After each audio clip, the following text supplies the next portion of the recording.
Hola. Muy buenas tardes para todos. Nos encontramos en el programa Vigías Uniendo Territorios. Hoy con un invitado muy especial en esta versión número 56 del programa. Héctor, buenas tardes. ¿A quién tienes hoy como invitado? Cuéntanos quién va a ser esta persona y qué temática vamos a tratar.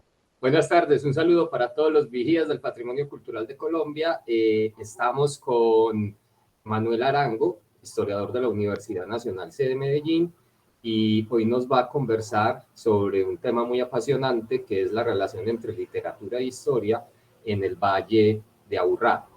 No sobra mencionar que Manuel es integrante del grupo de vigías Ibanadao de Copacabana, por eso está pues acá en el perfil con lo de Ibanadao desde la transmisión y por unas cuestiones técnicas además.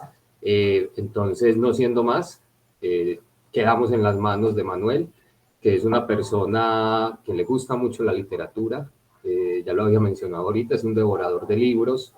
Entonces aprovechemos ese conocimiento que Manuel tiene para entender esa relación entre la historia y la expresión literaria en el Valle de Aburrá. Manuel, adelante.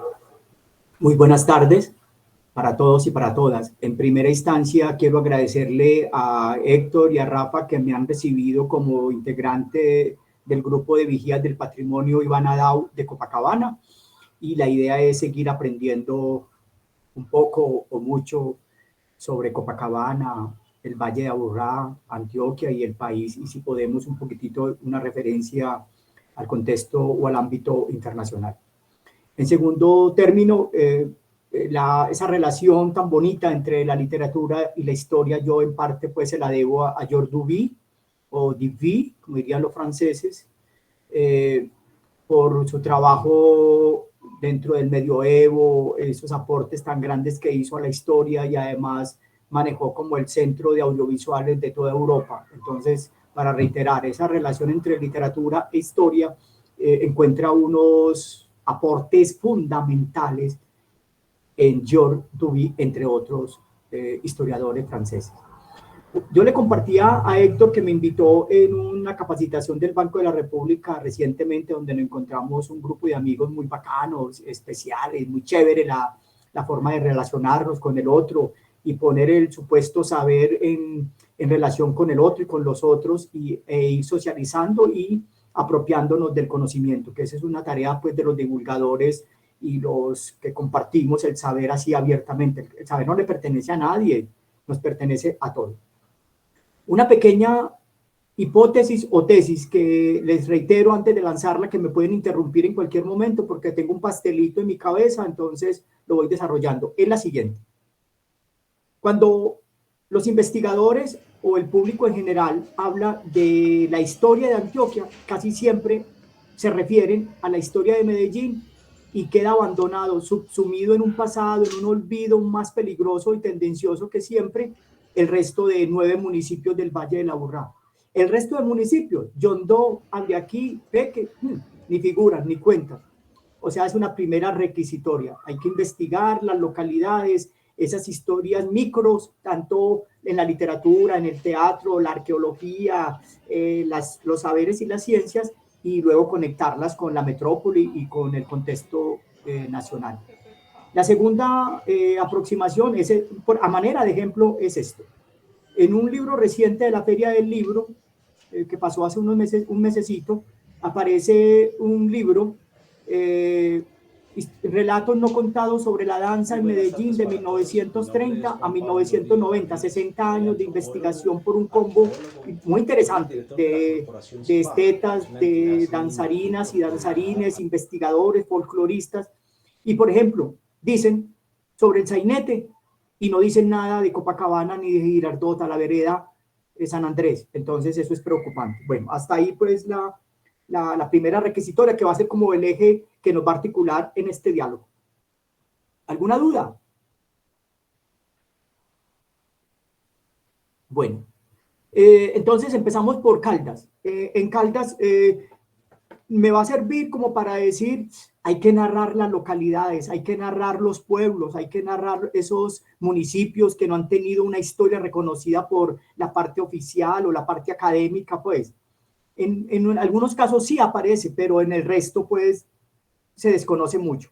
de allá es el escritor y dramaturgo Ciro Mendía. Ciro nació allá en Caldas, Antioquia, en 1892.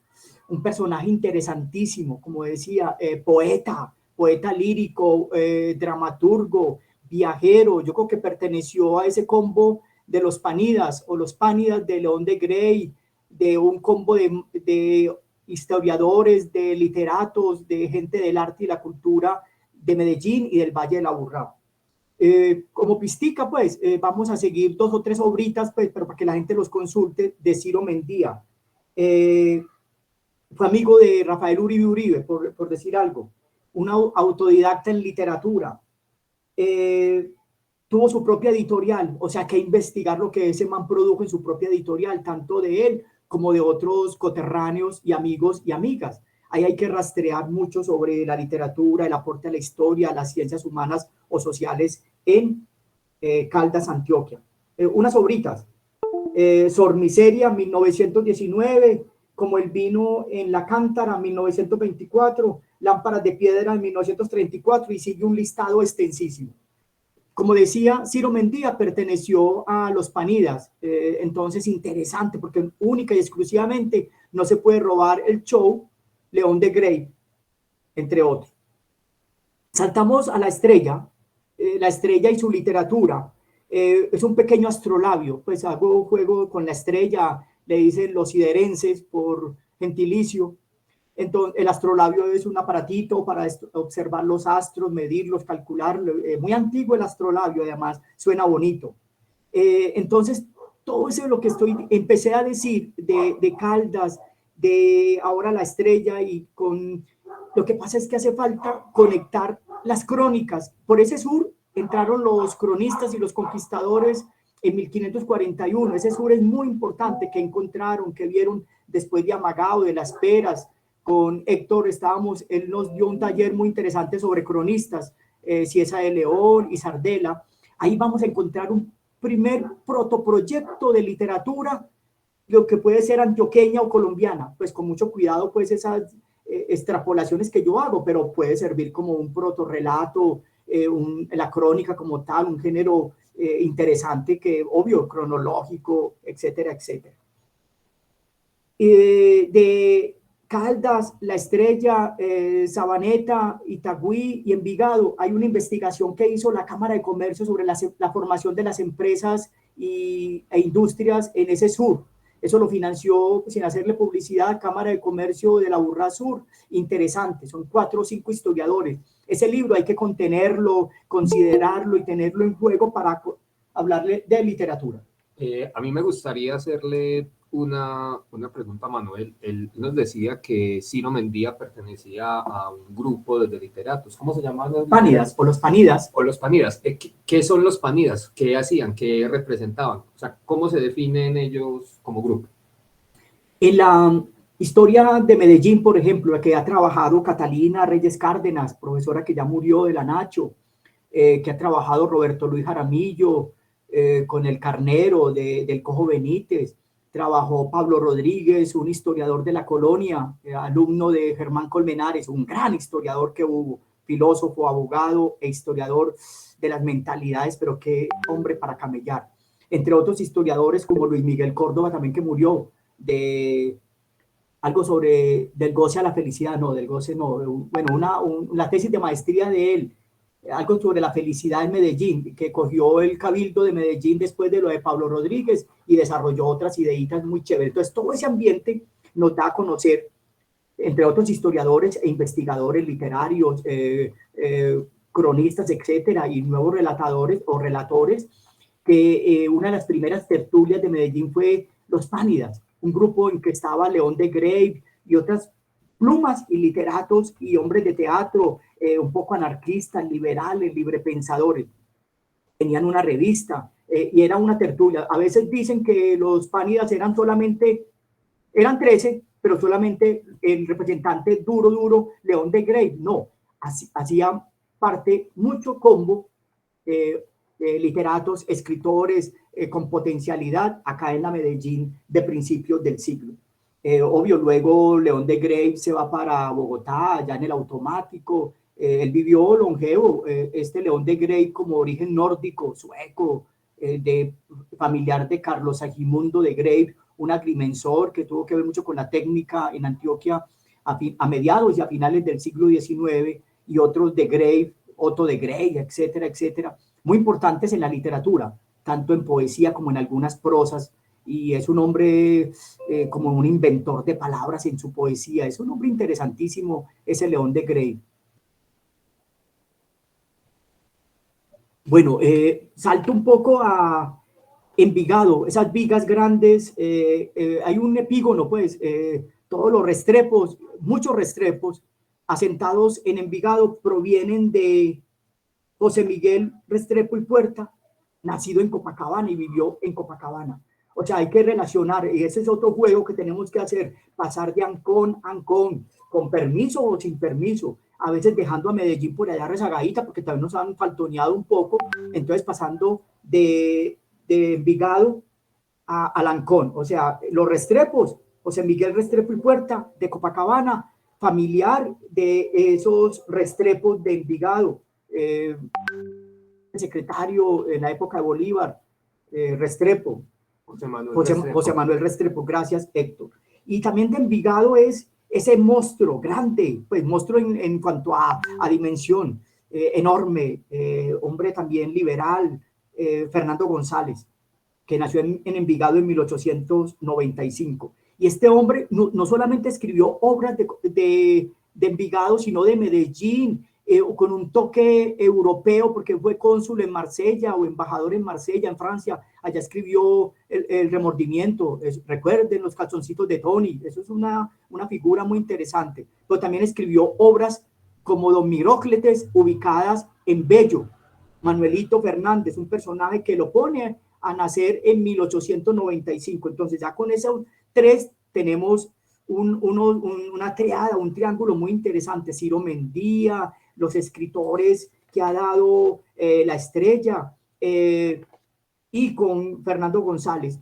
Más adelante vamos a mirar cómo Fernando González, filósofo y letras, su tesis Derecho a desobedecer, etcétera, que fue cambiada por una tesis, viajó con un hombre de Copacabana, Benjamín Correa, copacabanense, viajó, valga la redundancia, y realizó el viaje y el libro Viaje a Pie, que se iba a llamar Viaje a Pie de dos filósofos aficionados. Aficionados son Benjamín Correa a la filosofía y Fernando González a la filosofía. Y consiguen un caballo, el tercer filósofo, un tercero incluido, también es importante. O sea, Fernando González y Benjamín Correa están exigiendo cositas, ya, investigaciones profundas, conectados con la historia, la literatura, esa emergencia de la modernidad a principios del siglo. Recuerden que es 1929 ese viaje a pie. ¿Se imagina un viaje a pie de Envigado a Manizales hasta Buenaventura y devolverse? Y con cachaco, no, que con zapatillas, no, qué cosa tan aterradora. Pasamos a Itagüí. Itagüí, la industria y las letras. Alguien decía que las únicas letras que prosperaban en Colombia o en Antioquia eran las letras de cambio por los prestamistas y los comerciantes y los contrabandistas paisas. No, también prosperaron industria y muchas letras. De allá es Salvador Arango, de allá es, que es un escultor, pintor interesantísimo, creo que todavía está vivo, y don Guillermo Izaza, un inventor de aparatos de cine, en este sexto festival de cine que hicieron en Itagüí, que terminó este fin de semana, el domingo, se le hizo un homenaje a don Guillermo Correa, inventor de aparatos de cine, máquinas que se las desearía Hollywood y la industria del cine mundial, o japonesa, o china, o lo que tú quieras. Y allá en Itagüí, ese mismo señor, don Guillermo Correa, crea Procinal, productora de cine nacional que todavía está engalopando. Y Sabaneta, pasamos a Sabaneta. Sabaneta es un municipio muy reciente, pequeñito, una sabaneta, una sabana pequeñita, Sabaneta. Y uno viendo la geografía, uno encuentra también algunos parecidos, se llaman con sur, con nuestro norte acá en Copacabana. Unas similitudes. ¿Alguien quiere?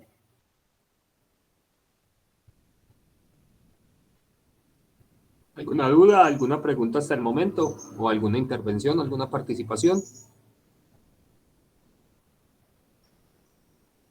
No, continuemos, por favor. Listo, Juan Pablo. Muchas gracias. Yo creo que lo mejor es dejar como para el final. Dejar para el final para no interrumpirlo. Maravilloso. Muchas gracias, hombre. Muy queridos. Bueno, Sabaneta fue el escenario, el ámbito, el espacio para que don Gaspar Chaverras, ese es un seudónimo, el nombre verdadero es Lucrecio Vélez Barrientos, nacido en Bello, hermano de Fernando Vélez Barrientos Mures, consulto del segundo formado en la Universidad de Antioquia, importantísimo. Y este Lucrecio escribe Rara Avis, una novela en 1911, y esa novela cuenta de un señor que era el que llevó la caña de azúcar a Sabaneta. Es el mielero o el melero. Eso, en esa novela Rara Avis, que es de 1911, reitero, es muy importante para conocer. Siendo de Bello, se va a investigar y pone en escena lo que es Sabaneta. Entonces, importante. Y la caña fue muy importante en estos bajíos, en, ¿cómo se diría? En estas vegas del río San Miguel, en el río Medellín o en el río Aburrá, y hasta Barbosa hay cañaduzales, todavía ahí en Atillo hay máquinas para moler, aquí en Copacabana todavía hay trapiches, hay que investigar en Girardota esos trapiches que ya recreó Gaspar Chaverras en Rara Avis de 1911. O sea, esto es un saltarincito, listo. Como vamos a faltonear a Medellín, vamos a saltarnos, pero claro, podemos decir que también hay unos monstruos grandes en la literatura. Manuel Mejía Vallejo, nacido en Jericó, 1923. Estamos celebrando el centenario del natalicio de ese gran hombre, Manuel Mejía Vallejo, Jericó, murió en el Retiro 1998 y lo velamos en la Biblioteca Pública Piloto en el segundo piso. Yo tuve la oportunidad de irme allá y a verlo de curiosidad. Y Manuel Mejía Vallejo, aunque no es de Medellín, recuerden que es del suroeste, Jericó, escribió Aire de Tango en ciertos lugares, en Guayaquil, en La Boa, cerca del Parque del Periodista, él vivía por ahí cerquita. Esa obra maestra, La Casa de las Dos Palmas, que hace referencia al mundo de Jardín, que va hacia Río Sucio, por la montaña, sale uno como de Jardín, pasa uno por unas trucheras y pasa uno por una carretera destapada, que era la ruta que iba desde el suroeste hasta Buenaventura, y ahí pasó la caravana de Gardel, por ejemplo. Hay foticos e historias desde Jardín y en Río Sucio que pernotó, etcétera, etcétera.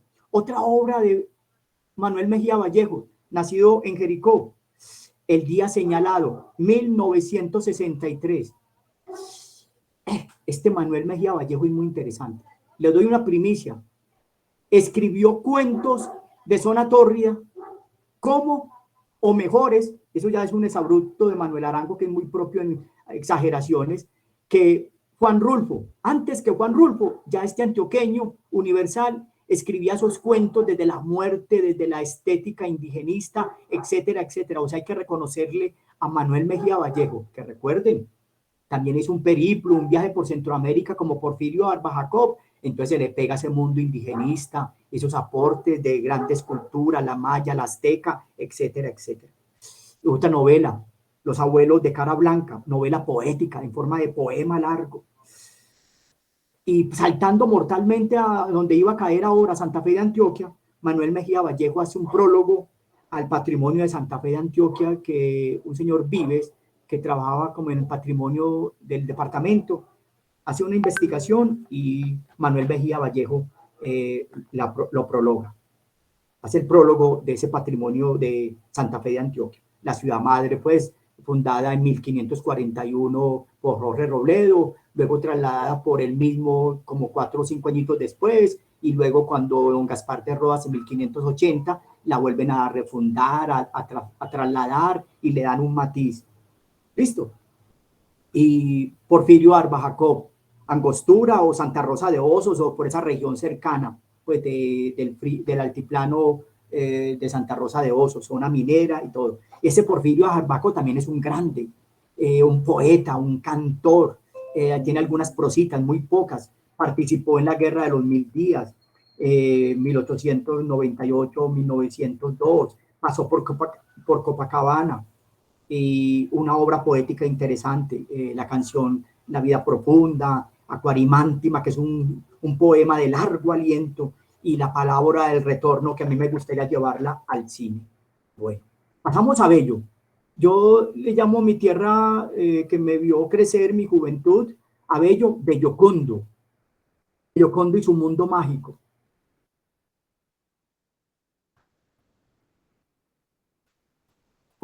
Ya les dije que en Bello habían los Vélez Barrientos, Fernando Vélez, jurisconsulto, un escritor muy importante, y Gaspar Chaverras o Lucrecio Vélez Barrientos escribió la novela que ya les dije, Rara Avis, sobre Sabaneta, escribió el Camino de Palo Negro, sobre la batalla, una de las batallas más sangrientas que hubo en Santander, cerca de Bucaramanga, y él relató eso como en una crónica interesante. Y escribió unos cuentos como Las vacas fiestas, un cuento, y Doy fe, otro cuento de Gaspar Chaverra o don Lucrecio Vélez Barrientos, como se llamaba realmente. ¿Y cómo les parece este datico entre historia y literatura? Cuando se hace el camino el carretero de Medellín a Ayacucho, a Barbosa, que iba hasta Puerto Berrío, pues no llamaba Puerto Berrío, llamaba Remolino Grande, cerca de Puerto Murillo, bacano. Gracias, Héctor. Nombran como inspector a Lucrecio Vélez Barrientos, a Gaspar Chaverra, lo nombran. Y en 1900 él coge su mulita desde Medellín, Bello, pasa por Copacabana, describe a Copacabana, que se encontró con un amigo, paviadores, o sea, ya la violencia estaba ya muy encima, en vísperas y en medio de la batalla de los 1000 días, en que sufrió mucho Santander, por eso pues el departamento de Santander o la región de Santander que ahora conocemos. Y pasa por este camino el carretero en mulita, llega hasta Caracolí y ahí coge el tren y baja hasta Puerto Berrío, sigue en mulita, no sé, y llega hasta Santander y participa en la batalla de Palo Negro. Entonces, interesante ese señor, Gaspar Chaverra o Lucrecio Vélez Barrientos. También el mismo Tomás Carrasquilla, otro grande de las letras y la crónica y la historia, porque recuerden que la Marquesa de Yolombó es una investigación de archivo tremenda. Muchos años lo llevó a cabo don Tomás Carrasquilla para investigar ese mundo de Bárbara Caballero, etcétera. Es un cronista y una pluma 1A. Lo han investigado canadienses, Curlevy, estudiosos de todo el mundo, elaboran tesis universitarias y académicas, y hasta uno como amateur se puede meter a mirar otras venas y otras vetas, perdón, de don Tomás Carrasquilla. Y entonces lo que les iba a decir, don Tomás Carrasquilla escribe Grandeza en 1910, ubicada en Bello, que apenas llevaba como 15 añitos de haberle cambiado de nombre de Atoviejo a Bello, y ni siquiera era municipio. Y en 1910 tiene una fuentecita, la iglesia vieja, el parquecito viejo, que era una hacienda, la hacienda de no sé quién Jacinto, o la hacienda Jacinta, o de un propietario Jacinto, no sé qué, Piedradita creo. Entonces tiene historia y grandeza de Tomás Carrasquilla, está ubicada en Bello, entonces nos sirve para mucho. Y ya le recordé que Fernando González, aunque nació en Envigado en 1895, escribió la novela Don Mirócletes, basado en Manuelito Fernández, nacido en Bello en 1895 en la ficción. Y hay escritores muy interesantes: Óscar Castro García, profesor de la Universidad de Antioquia, pensionado; Reinaldo Espitaleta, Guillermo Aguirre González, historiador y sociólogo y escritor; Germán Sierra Jaramillo, poeta, el que redacta Leer y Releer de la Biblioteca Central de la Universidad de Antioquia. Entonces voy a empezar por partes.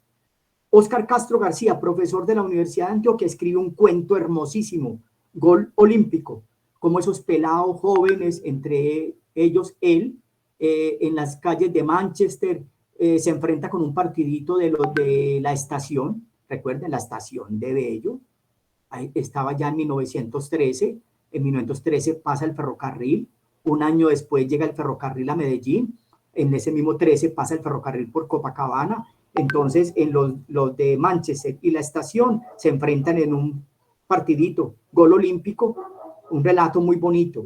El mismo Óscar Castro García escribe un cuento que se lo recomiendo, Sola en esta nube, es un cuento experimental sobre Guayaquil, una prostituta y cómo los militares de alta graduación, cómo el pueblo en general, cierta burguesía floreciente o naciente de ese puerto seco de Guayaquil, ciertos estudiantes van y prueban por primera vez esas mieles femeninas de las mujeres de vida sexual alegre y vital y a veces muy sufrida. Entonces, Sola en esta nube se la recomiendo como un cuento sobre Guayaquil. Constancia, otro cuento de Óscar Castro García sobre cómo el militarismo y cómo la dictadura y cómo los militares lo cogen a uno por sospechas y lo torturan en la Cuarta Brigada o donde sea, esos lugares malucos. También me imagino que torturaron en la escuela Carlos Holguín y allí en el batallón Pedronel Ospino, el batallón de ingenieros. Bueno, hay un man viejito, 1855, don Marco Fidel Suárez. Ese fue un literato y un gramático interesante. Qué mal político, pésimo, pero buena pluma. 123 sueños, 12 tomos de los sueños de Luciano Pulgar, etcétera, etcétera, que están para que los investigadores le metamos el diente, porque ahí nos dice geografía, cómo llamaban al Quitasol, el Cerro Sombrilla, por ejemplo, cómo era la cabañita donde nació, la chocita, cómo recuerda él que se salvó por el río Cauca antes de que estuviera el puente de Occidente de José María Villa, se lo cruzó en una barquita y casi se ahogó un amigo y él sobrevivió, etcétera. La oración a Jesucristo, una oración digna, porque es un estudio religioso, hagiográfico sobre Jesucristo y lo escribió como en 13 años. Y la gramática histórica de don Marco Fidel Suárez. Yo tengo por ahí unos 2 ensayitos sobre Marco Fidel como gramático y filólogo, y luego los comentamos. Bueno, de Reinaldo Espitaleta, este es un hombre nacido en Bello, pero el papá era como italiano, vivió en Cartagena, el papá era guía turístico, sabía inglés, trabajó en algunas empresas nacionales y multinacionales, y Reinaldo está vivo y es un profesor de la Universidad de Antioquia, y también fue de la UPB en periodismo, es comunicador social, periodista e historiador, y escribió 2 novelitas que se las recomiendo.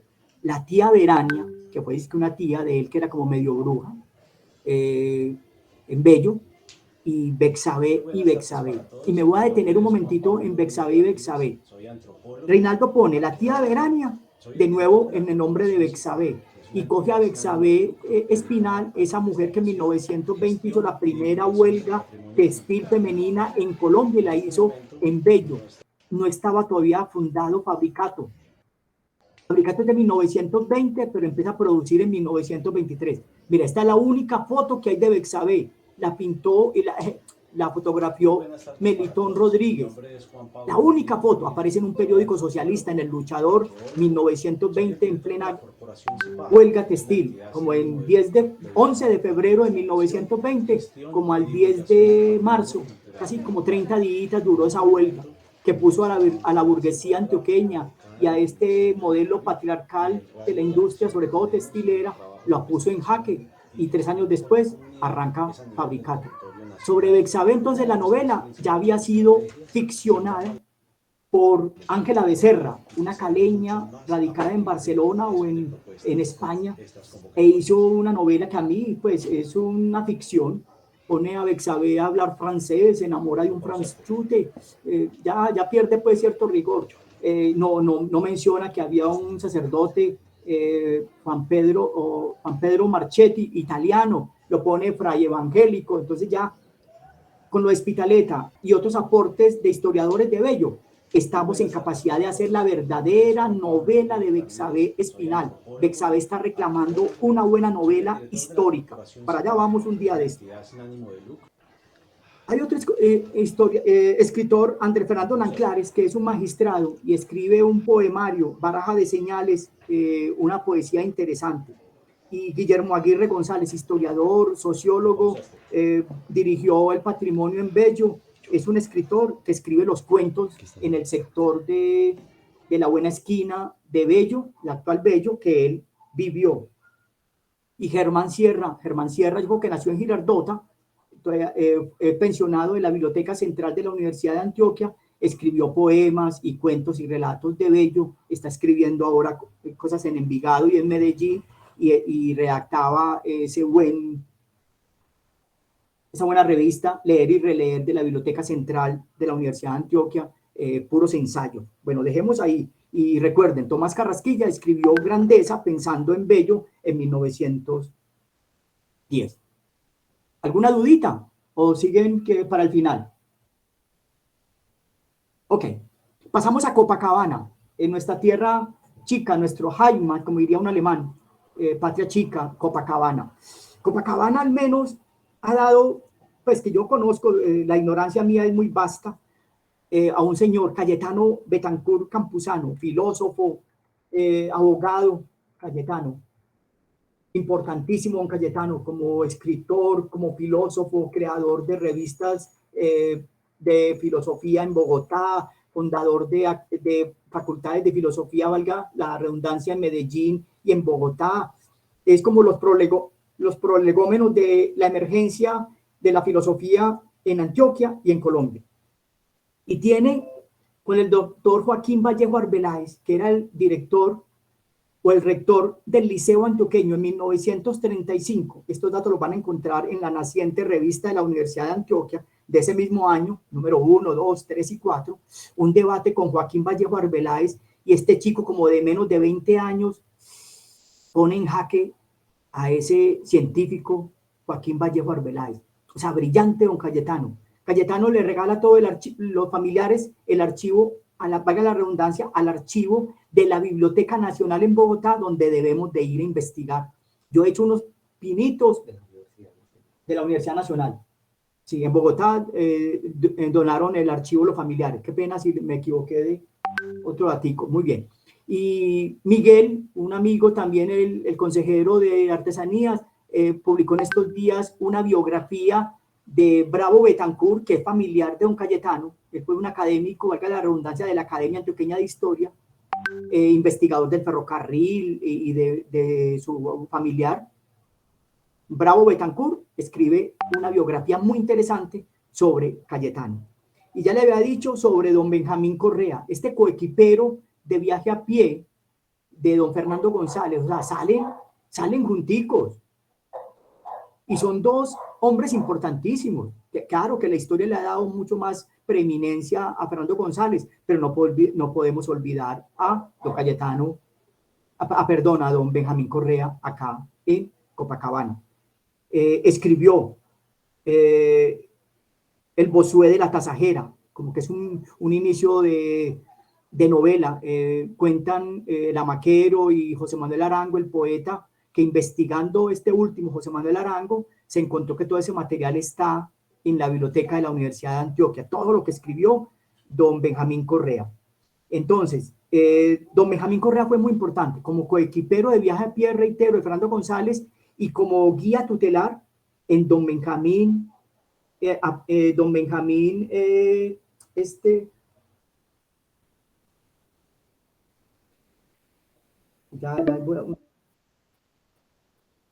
Benjamín Jesuita Predicador, una novela de Fernando González, está basada en don Benjamín Correa. O sea, hay que seguirle la pista también. Entonces, a don Cayetano Betancourt, a Benjamín Correa y a un fotógrafo de Copacabana, Francisco Mejía. Uy, Francisco Mejía es a la altura de Melitón Rodríguez, Benjamín de la Calle, de los Oduperli, de Gabriel Carvajal, una figura tutelar de la fotografía. Registró la fábrica de Musa en 1936, recién fundada, fue fundada en el 34 acá cerca del puente del carretero de Griffin.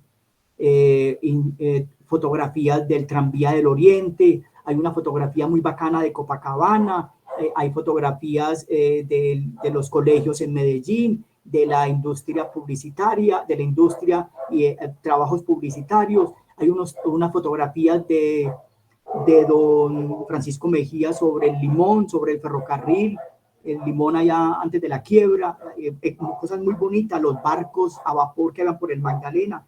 Hay que seguir la pista a don Francisco Mejía, hacer un buen trabajito y tales.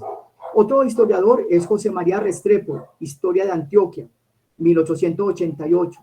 Crónicas de la Copacabana y Colonia de Antioquia y de Juan José Restrepo, 1888. Copacabana, Historia y Tradiciones de Manuel Uribe Ángel, eso hay que conocerlo, de 1907. Copacabana, Historia y Cultura de Hugo Giraldo Mejía, de 2002.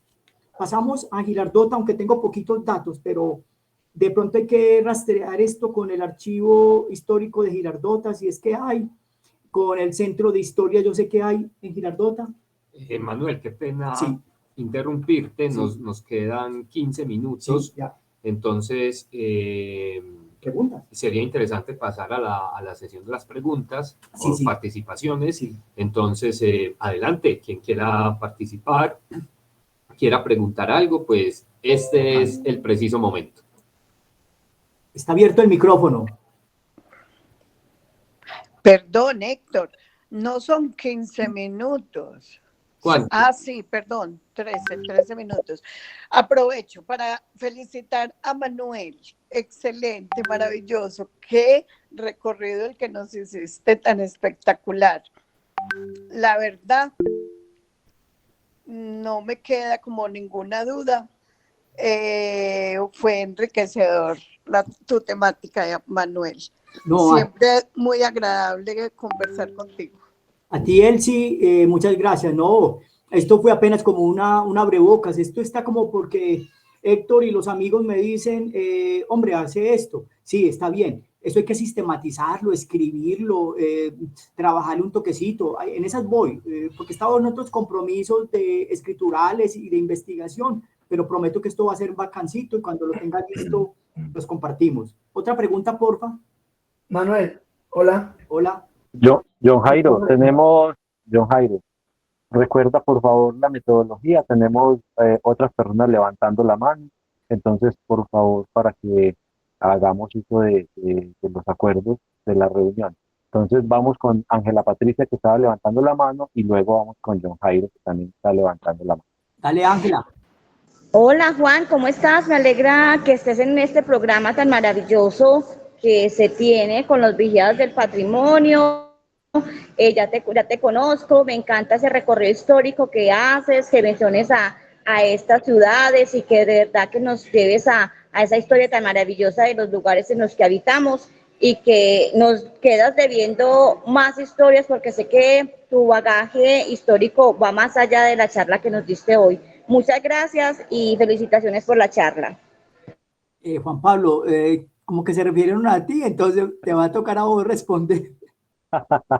No, mentira, no, Ángela, no, está bien. Este es un trabajo colaborativo, es un coworking. No, en serio, es un trabajo de apropiación social del conocimiento grupal y no es falsa modestia, no, esto lo construimos entre todos. No, vea, faltaron algunos temas, como Juan Pablo está intuyendo, hay que conectar esas crónicas con los trabajos de arqueología, obvio, física, como una rama de la antropología, pero también una arqueología industrial en todo el Valle de la Aburrá, conectada con los acueductos que han encontrado acá en el centro de Medellín, conectando con otros hallazgos arqueológicos. En la industria hay que hacerle una arqueología, de toda esa arqueología industrial o fabril. No, estamos apenas empezando, estamos en pañales. ¿Otra preguntita de alguien? Sí, vamos con John Jairo. John Jairo. Hola, Manuel. Hola, hombre. Sí, muchas gracias, muchas gracias. Siempre que venimos a estos programas nos encontramos con temas que no somos los que más manejamos, obviamente. Esa propuesta tuya y esa charla entre la literatura y el recorrido por los pueblos del Valle de la Aburrá, pues no los tienen. Yo estaba aquí como que le hacía la pregunta, ¿cuántos libros se ha leído? ¿Cuántos libros se ha leído? O sea, ¿cuántos autores tiene usted en la cabeza? Entonces creo, Juan Pablo, que, y como lo dice él, sí, que ya está acabando, no, que los que estamos aquí es porque sacamos el tiempo, queremos aprender más, conocer más de esa experiencia y no afanarse porque aquí lo está diciendo él, sí, seguro que hay que abrir de nuevo la sala porque queremos escucharlo y que nos cuente eso La gente siempre escucha del Envigado, de Tomás Carrasquilla y ya, pero son muchas cosas las que tenemos para aprender. Muchas gracias por estar aquí y seguro que tendremos más programas.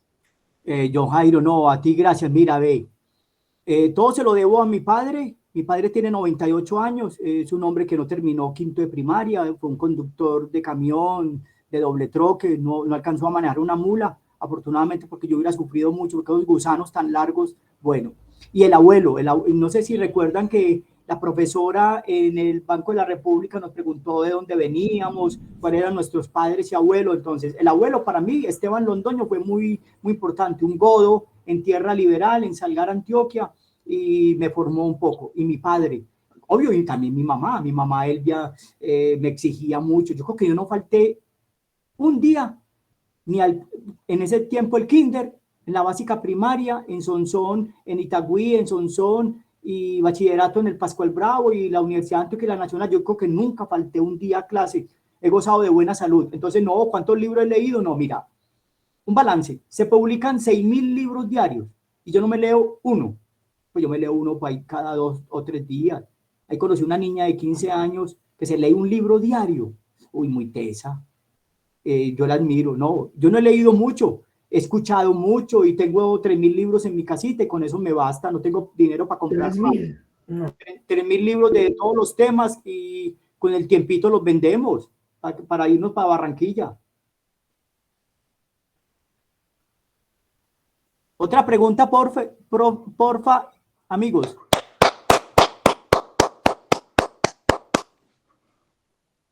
Doña Elsie. Lo estaba aplaudiendo, lo estaba aplaudiendo. Doña Elsie no levantó la mano, qué pena, pilas. Muy bien, gracias, doña Elsie. Tiene la mano levantada Álvaro Restrepo. Don Álvaro, ¿cómo está? Buenas noches para todos. Buenas noches, don Álvaro. Bueno, felicitaciones a Manuel por la charla. Yo quiero hacerle una pregunta con respecto a Marco Fidel Suárez. Por favor, sí, adelante, señor. Para usted, amigo Manuel, ¿Marco Fidel Suárez fue un gran literato o un gran gramático? Porque es que yo en lo que he leído, pues, de la historia de la literatura y todo, a Marco Fidel Suárez no se le tiene como muy en cuenta, solamente como a nivel regional. ¿Usted qué opina de eso?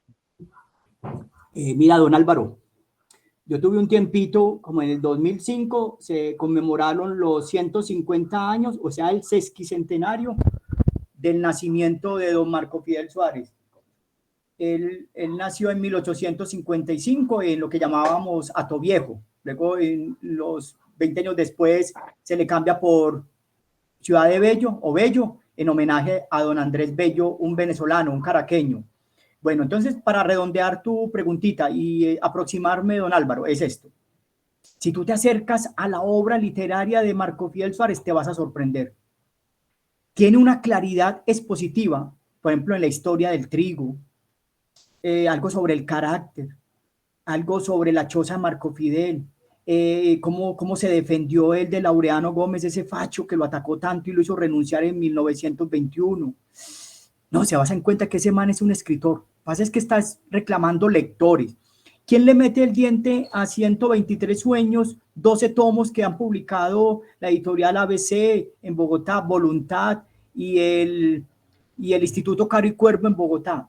Bueno, en 1881, él se gana un concurso de la Academia Colombiana de la Lengua, pues la Academia de la Lengua que había en ese tiempo, sobre la gramática de don Andrés Bello. Y ese libro lo publican en Madrid, editorial Le Brul, 1856 o 57, si no me equivoco. O sea, muy importante, muy importante. Ocupa un renglón en la Academia Colombiana de la Lengua, un sillón de las letras del abecedario. Importantísimo ese señor. Como gramático, antes que los españoles, empieza a ser, y no, eso no es chauvinismo mío ni de él, tenía como 5 ediciones del Quijote. Todo ese fondo bibliográfico lo regaló la familia Teresita Morales de Gómez, que es una sobrina, o una nieta, se lo regaló a la Biblioteca Nacional de Colombia, afortunadamente. Allá yo visité ese fondo y también en el Caro y Cuervo hay mucha obra de la gramática, la filología y la lingüística de don Marco Fidel Suárez. Entonces, don Álvaro, para redondear, fue escritor y gramático y filólogo, y fue expresidente. ¿Y quién ha sido presidente en Bello después de él? Ninguno. Sí, pero hay algo, pues, o sea, porque Vale, yo vale. le había dicho eso pues, a un académico en el último encuentro del Centro de Historia en Bello, que Marco Fidel Suárez había sido un gran escritor. O sea, yo no niego que el hombre haya sido escritor, que haya sido literato, pero de ahí a ser un gran escritor, un gran literato, no. Él fue más bien un gran gramático para mí, es mi concepto personal, ¿cierto? Bueno, de todas maneras, muchas gracias por tu respuesta. No, yo Muy creo, mucho. don Álvaro, que no vamos a polemizar por ello. No, no. Créame, mi pobre concepto y humilde concepto es una pluma, don Marco Fidel. Pluma literaria, ¿no? En serio. Componía muy bien los textos, era impecable, era culto, era erudito. Había sido, pues, trabajó en el seminario allá en Santa Fe de Antioquia. No se gradúa como, no se ordena sacerdote por ser hijo natural, por ser, pues, bueno, porque los Barrientos no quisieron darle reconocimiento. Más tarde lo intentaron reconocer, pero ya era tarde. Y Marco Fidel irradia desde Bogotá, créame, desde Bogotá, en Sopó, Cundinamarca, él vivió allá, en Bello, en Medellín y en Copacabana. Ahí está esperando lectores. No importa, don Álvaro, sí, vamos bien. Bueno, compañeros, Gracias. ¿alguien más desea hacer una pregunta? Porque ya tenemos solo 2 minutos, entonces estamos ya para despedir el programa.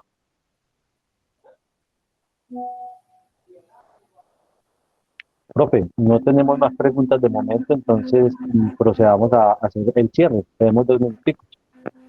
Yo, en homenaje, Juan Pablo, a ti, como tu profesión, hay que hacer, pues, y esto me voy a meter en terrenos, pues, que no son los míos como historiador, pero he coqueteado un poco con la antropología y la arqueología. Hay que hacer un rastreo, un mapeo, hay que hacer un plan de arqueología metropolitana. John, tenés el micrófono abierto. Así como hay encuentros y hallazgos arqueológicos como la tumba de Cancel en Envigado, ahí en Itagüí, que tú has adelantado, en La Estrella, Pueblo Viejo, etcétera.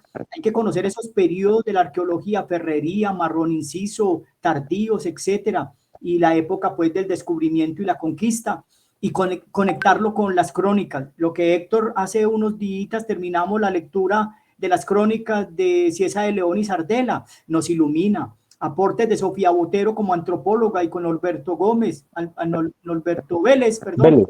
Norberto Vélez, gracias, en el Busca del Valle de Arbí, nos dan lucecitas de los caminos. Hay que historiar, rastrear y caminar, valga la redundancia, esos senderos y caminos del Valle de la Urra. Esto era maravilloso y conectado con, obvio, con el Valle. Profe, se nos acabó el tiempo, nos quedan 3 segundos. Okay. Para todos, una feliz tarde. Muchas gracias, profe, por acompañarnos y pues los esperamos en 15 días en su programa Vigías Uniendo Territorios Colombia.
Hola, hola, ya está listo, ya está listo.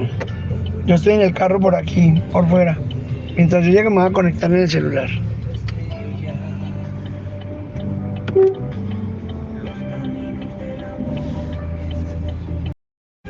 Hola Pablo, hay que recordar que Ricardo nos dijo que hay una forma de conectarnos para no terminar la reunión en una hora. Listo. Si no, para que le escriba a él.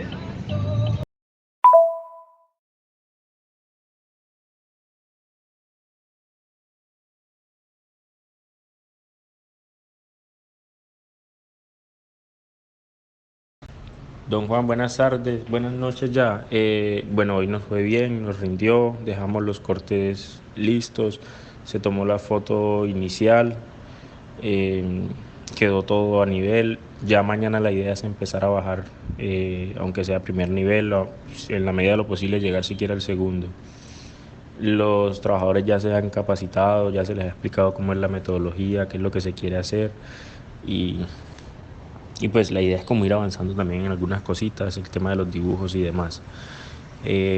Hoy se tuvieron, eran 18, sí, hoy hubo presencia de 18 trabajadores, contando pues al señor Lewis. Llegó uno de los muchachos que no había ido ayer, tengo entendido que son 20, pero hay 2 que no han ido. De todas formas, pues la verdad sí se nos había pasado de pronto el tema de los trabajadores, pero mañana antes de salir organizamos la lista de asistencia con el señor Lewis, que es el que está llevando ese control, y le compartimos. Y llegadas tardes, solo hubo un compañero que llegó tarde, pero fueron como unos minuticos nada más, como 3-4 minutos más o menos. Pero iniciamos a las 6:30 como habíamos acordado. De resto, pues no ha habido novedad, las cositas que se compraron, mañana se van a conseguir lo faltante. Otra cosa que se nos había olvidado decirle era el tema de la hidratación. Hoy no nos llevaron hidratación, no tenemos dinero, pues entonces también como para saber eso cómo se ha manejado, que ayer sí hubo hidratación, pero hoy no hubo hidratación y pues los muchachos estaban consultando también pues que la hidratación que, entonces también para que de pronto nos informe cómo se va a manejar eso.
Juan, no, para comenzar a excavar hoy no nos dio, porque tuvimos que hacer los jalones, tuvimos que ir a buscar los tubos, tenemos que buscar el papel, pues obviamente está aquí en el apartamento, entonces en eso se fue un buen tiempo.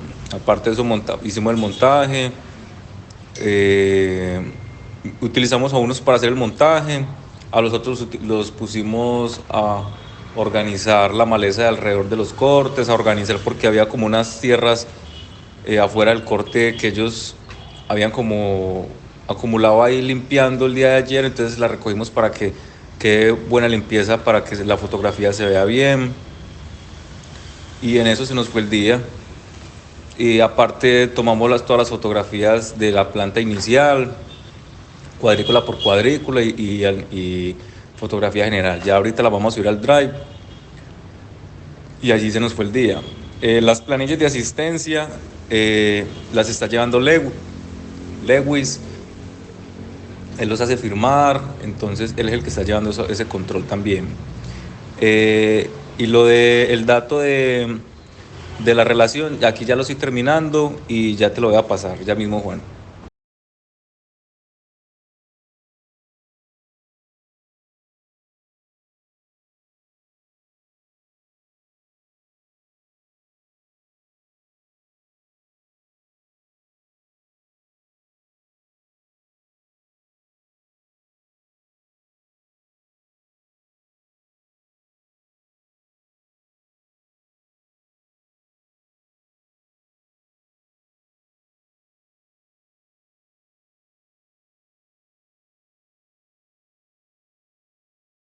Bueno, Juan, y con el tema de la hidratación, entonces surge una pregunta. Primero, con las herramientas llegó un termo, el cual se llena de hielo y de agua.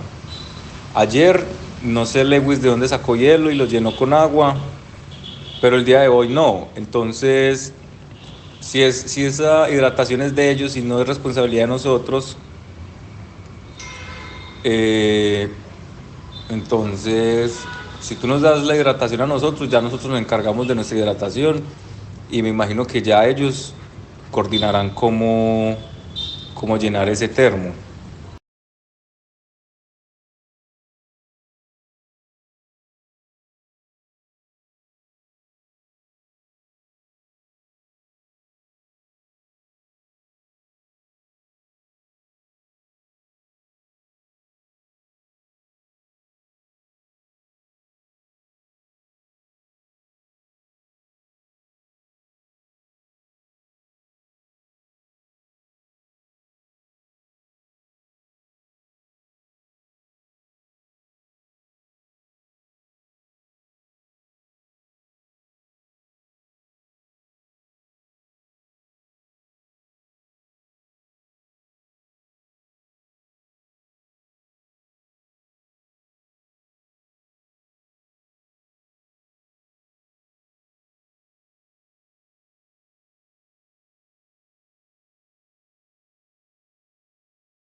Juan, en ese sentido, pues la verdad, sí es mejor que usted, por ejemplo, a cada uno nos dé la plata para comprarnos nuestra agua o nuestro suero o Gatorade o lo que cada uno necesite, y ya los trabajadores, pues que ya ellos asuman eso, la empresa coordinadora, porque ellos les llevan como una nevera de esas, una neverita que se llenan de agua, no de la Icopor, sino plástica, grande.